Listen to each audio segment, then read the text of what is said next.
Navisita del news team na Rio del Pasonanca, observando con el color chocolate agua tacorre na Rio. Indikasyon este kaya kay fuerte ulan na monte, partikular na dam del Zamboanga City Water District.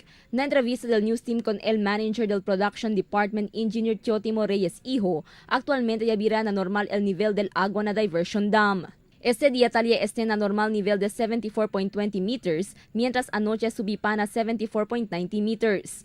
Pero aun kaya bira na normal el nivel del agua, hindi pa siyempre takita el Zamboanga City Water District con el rasyon del agua na syudad.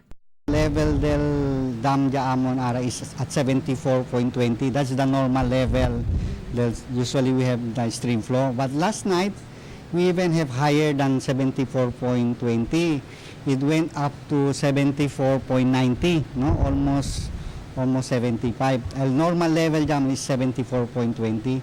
El kita según el Zamboanga City Water District con el implementación del water rationing, si el continúa ya kay ulan na mga días que viene. Talipa según el posibilidad que el abaja otra vez el nivel del agua na dam por causa na continuando tiempo de soles. Según Pacon Reyes, siendo malubog el agua este magatiempo, hindi sila insigida sa poder distribuir con el agua potable. Este siendo tan necesita pa sila conducir largo proceso para limpia con el agua y asegura que limpio este antes con este distribuir na mga konsumidores.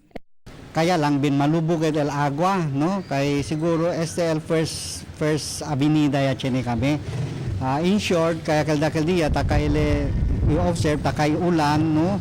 Pero hindi taman increase el level del stream. In short, doltan absorb el todo el water, el ground, no?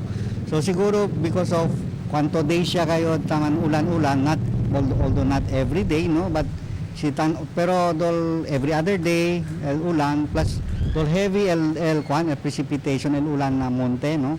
Actualmente, según puede dale el Zamboanga City Water District, 24 horas supply del agua na central. Mientras continúa pa también el rasyon del agua na mga lugar lokaw na costa este y costa oeste del ciudad.